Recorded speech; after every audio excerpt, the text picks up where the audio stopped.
આપણે પાળ ઉપર આવતા રહ્યા પવન આવે છે આમથી આ પાછળ તળાવ છે એટલે જોરદારનો પવન આવે છે. આ જો આખું ખાલી છે એટલે અને તળાવ જો આ બાવળા આડે આવે તો આ પાણીનું પીવું બાકી પીયો આ બાજુથી તો નથી દેખાતું. જો આ ડાળ આ રહ્યા ને અઠવાડિયું બધું છે ને આ તપવા દેવાના. અઠવાડિયું તપે પછી સૂકે જાય, સૂકે ને પછી હળગાવી દેવાનું. અને આ ઈંધણા એટલે આ ઈંધણા બધા ભેરી જવાને ભેરીએ એ તો પડ્યા પાયડુંનું કામકાજ હાલે. જો આ પાયડ હળગાવ્યું, ઝીણો મોટો કૂંસો રહ્યો ને એ બધો ભેગો કરી ફૂકાઈ ગયો, હળગાવી દીધું એટલે એમને એ પાળનું કામકાજ પૂરું થઈ ગયું એટલે એ કમ્પ્લીટ હળગાવી દીધું. આમાં ખરશે હોય તો ચાલ હા જો આમાં બધા ફૂકાઈ ગયા. જો આમ કીધીને આમ કરો એટલે આ બધા ખીરી જાય છે. માતાજી મિત્રો, આપણા એક નવા વ્લોગ વિડીયોની અંદર તમારા બધાનું ફરીથી સ્વાગત છે.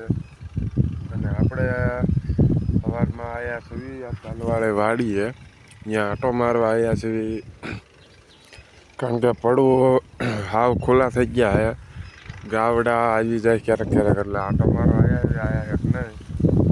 ગાવડા આવ્યા બાજુના પડામાં જો ભેળવેલું છે એટલે એમાં સરે છે. જેમાં તલ ખેરેલા હતા ને એ પડવું આખું ખાલી થઈ ગયું એટલે એમને ભેળવી દીધું છે. આપણે જે હુકાણા નથી એટલે એમને ઊભું છે એટલે આંટો મારવા બહાર બાજુ ઉપર સીંડા પડી ગયા છે એટલે અહીંયા છે ને ક્યારેક ક્યારેક આવતા રહે. એને લીધે અત્યારે આંટો મારવા આવ્યા છે. પાળે જોવા જવાનું છે સીંડા ક્યાં છે કે નહીં. આંટો મારીને પછી રોજ ઇન્કેથી આવે એવા હોય તો કંઈક બે ઠારડા નાખવાના છે. અને બે અઠવાડિયો ધ્યાન રાખવું પડશે કારણ કે આપણે કાકાને બેને તલ ઊભા રહ્યા આખી વાડીમાં. બાકી બીજા બધા જો હાકી નાખ્યા પડા ખાલી થઈ ગયા છે. આ હળાઈ ગયું છે. આમ આપણે પડખે હતું એ કાલે હળ નાખ્યું. આ ગાવડા જો આમાં સરે છે એ ખાલી થઈ જાય એટલે એ કાલે હળાઈ જાય છે. અને આ આપણે એકને કાકાની બે ભાગ રહ્યા છે. આપણે એને જે અઠવાડિયું તો ખાલી નહીં થાય, અઠવાડિયા પછી ખાલી થાય છે પછી હળાય છે. ત્યાં લગી થોડું ધ્યાન રાખવું પડશે. આવી જાય તો આ ઓથડા પાડી દે એના લીધે ધ્યાન રાખવી પડે.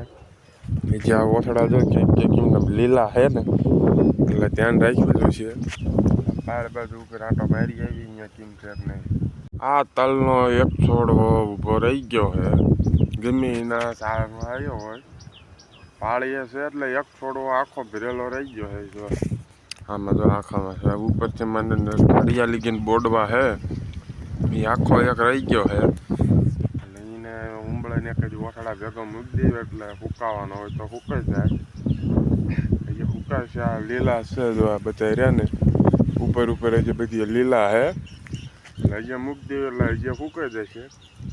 ગમીનું શા આવ્યો હોય આ એક પાળીઓ છોડો રહ્યો ને રહી ગયેલો. આ કાકાની ને છૂટા નાખેલા છે આટલા.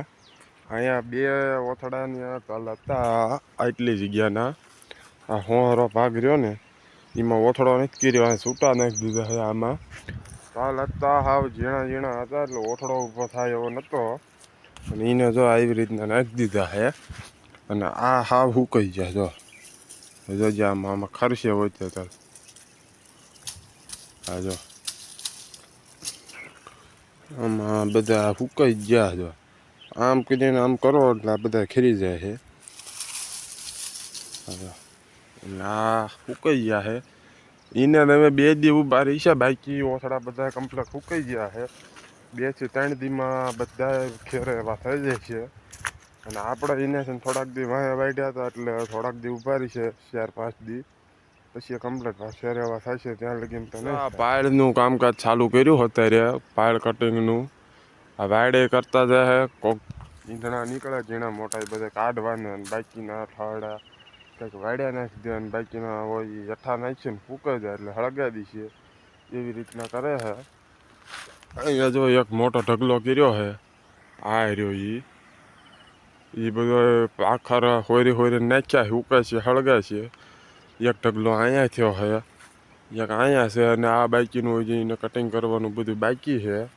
અને ઉપર એ વાડે કરતા જાય ઈંધણા કાઢતા જાય બધું થાય ને આપણે જે પાળી બનાવવાની બાકી છે, આપણે અત્યારે ઉલેવાડી વાડનું કામકાજ હાલે છે. અહીંયા પૂરું થાય પછી અહીંયા આવવાનું. અહીંયા તો સરખા મથે એટલે એક દીનું છે, એક દીમાં કમ્પ્લીટ થઈ જાય. ઉપર જઈને તમને બતાવું કેવી રીતના કટિંગ કર્યું છે. આપણે પાળ ઉપર આવતા રહ્યા, પવન આવે છે આમથી, આ પાછળ તળાવ છે એટલે જોરદારનો પવન આવે છે.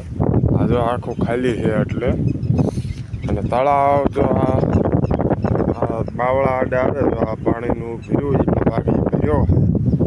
આ બાજુથી તો નથી દેખાતું. જો આ ખૂણો છે ખાડો એ ભર્યો છે અને બાકીનું બધું ખાલી થઈ ગયું છે. અને જો આમાંથી એટલા ઈંધણા કાઢ્યા છે. આ ઈંધણા છે અને ઉલકેર પીડા એ બધા એના ડાળખા છે. આવી રીતના જો આ વાડ કરી જવાનું. ખાલા રહ્યા નહીં પછી આપણે દબી જાય. હોંરી વાડ જો અહીંયા લગીને પોગાડે છે. આ બધું ચોખ્ખું થઈ ગયું છે, કારણ કે એવી રીતના હાવ કમ્પ્લીટ થઈ જાય. ચોખ્ખું કાંટા બાટા ન રહે. એટલે ચોમાસે વરસાદ આવે ને એટલે આમાં ખડમાં આપણે ખડ કમ્પ્લીટ ઉગી જાય. ખડ ઉગે એટલે વાઢવામાં જે કાંટા નડે નહીં, એના લીધે છે કાંટાની બધું સરખું હરોડે કાપીને વીણીને હળગાવી દેવાના. ઝીણા મોટા કોકા હોય નહીં, હજી એ બધા વીણવાના બાકી છે. વીણીને પછી એને હળગાવી દે ને એટલે ચોમાસે વાઢવામાં નડે નહીં. અને ખડ ઓહરી પાડે જો ઠેઠ આમી ટીસી રહે અહીંયાથી અહીં લઈએ. જેટલું વાઢવાનું હોય એટલે 2 થી 3 વાટ સારા આવે એટલે નડે નહીં. અને જો આ ડાળ આ રહ્યા ને અઠવાડિયું બધું છે ને આ તપવા દેવાના. અઠવાડિયું તપે પછી સૂકાઈ જાય, સૂકાઈને પછી હળગાવી દેવાનું. અને આ ઈંધણા એટલે આ ઈંધણા બધા ભેરી જવાના. ભેરીએ એ તો પીડ્યા સૂકાઈ જાય. અહીંયાથી જો આ ઘૂમસો બાકી છે. આ આવડો મેન મોટો બાવળો છે. આ તો માપેની ડાળ્યું છે. મોટામાં મોટો ઘૂમસો જો અહીંયા જોઈ એ પોગ્યા છે અહીંયા લગીને. જો આ તો કટિંગ કરી નાખ્યું અહીંયા.